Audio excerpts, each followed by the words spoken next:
रश्मानु नीयते अभिसर्वजानैव हितपृष्ठं यदजीवं जविष्ठं तन्मे माने शिव संकल्पमस्तु। देखिए वेद ने कितना उत्तम ज्ञान दिया कि हे मनुष्य, तेरा जो अंतःकरण है, तेरा जो मन है, उसमें विशेष प्रधानता मन की रहती है। वो शरीर के अंतिम क्षण तक ना तो बूढ़ा होता है ना थकता है, कभी बूढ़ा नहीं होता। तो ये अंतःकरण वेदों के मुताबिक अंतःकरण क्या है? अंतःकरण में सबसे प्रथम प्राथमिकता दी जाती है मन को, और मन ही हमारे इस शरीर को वास्तविक से चलाने वाला है। इसके अतिरिक्त और भी इसके कुछ सहयोगी हैं, जैसे चित्त। हमारी आत्मा जब इस शरीर में आती है तो एक चेतना को लेके आती है। बिना चेतना के हर चीज व्यर्थ है। तो मन, चित्त, उसके बाद आता है नंबर बुद्धि का। बुद्धि इस मनुष्य को विशेष बुद्धि प्रदान की है।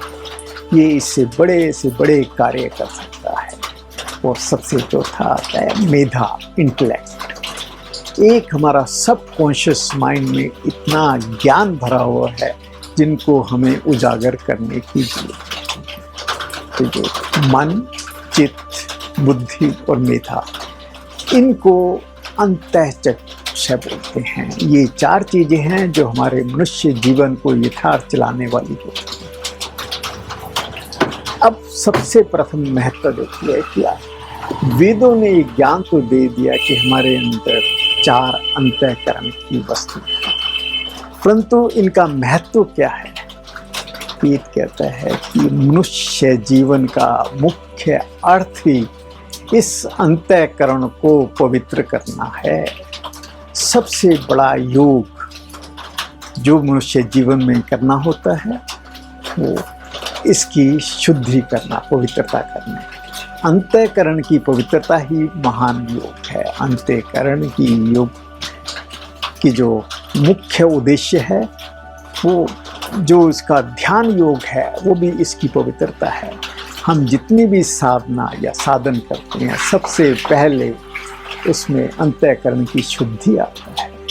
पतंजलि जी ने राजयोग में सबसे पहले अंतःकरण की शुद्धि को ही प्राथमिकता दी है। यम और नियम दोनों ज्ञान जो है वो हमारे अंतःकरण की शुद्धि है, अपने वातावरण की शुद्धि है। अब इस अंतःकरण की शुद्धि करने के बाद ही हमें दर्शन होते हैं अपनी आत्मा के, परमात्मा के शुद्ध ज्ञान के। जब तक हमारा अंतःकरण पवित्र नहीं होगा, शुद्ध नहीं होगा, तब तक हमें आत्मज्ञान के दर्शन नहीं होंगे, परमात्मा के दर्शन नहीं होंगे। परमात्मा क्या है? एक सत्य ज्ञान। सत्य ज्ञान तभी उजागर होगा जब हमारा अंतःकरण शुद्ध होगा। तो आपकी आत्मा, हमारी आत्मा हर क्षण क्या अच्छा है, क्या बुरा है, इसके बारे में हमें अवगत कराती है, परंतु हम अपने बाह्यकरण के कारण उसको चीज़ों को भूल जाते हैं और बार बार त्रुटियां करते हैं, और वही त्रुटियां हमारे को अपनी आत्मा तक, परमात्मा तक, सत्य ज्ञान तक जाने में बाधा पड़ जाती है।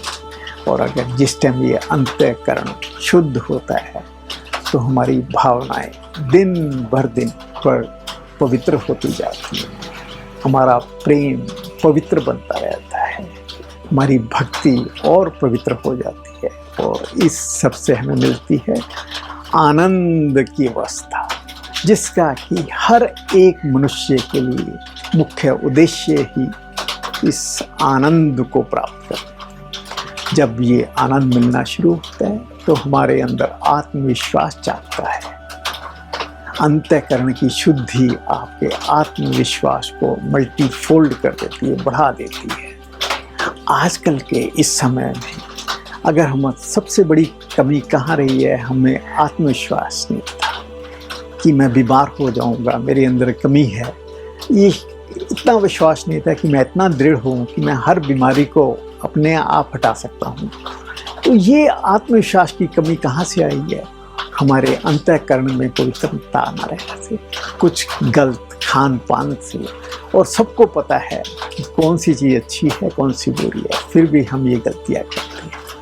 तो आइए हम भारतवासी कम से कम अपने अंतःकरण की शुद्धि करें, आत्मविश्वास को जगाएं और अपने परिवार का, अपने समाज का इस हद तक कल्याण करें कि कोई भी मनुष्य डरने की कगार पे ना बैठे। अपने आत्मविश्वास को इतना जगा दें। और जबकि हमारे भारतीयों के पास इतनी उत्तम ज्ञान और इतनी उत्तम विद्या है, तो हम विश्वास क्यों नहीं करते? क्यों नहीं अपना आत्मविश्वास जगाते? अपनी विल पावर को स्ट्रॉन्ग क्यों नहीं करते? आइए हम सब आज इस चीज़ का प्रण लें कि मैंने अपने आप को, अपने शरीर को, अपने परिवार को, अपने समाज को आत्मविश्वास से ओत-प्रोत कर देना है। मैंने संसार में किसी भी चीज़ से डरना नहीं है, क्योंकि जब मेरा अंतःकरण शुद्ध है तो मैं क्यों डरूं? आइए हम सब ये प्रण लें। ओम शांति।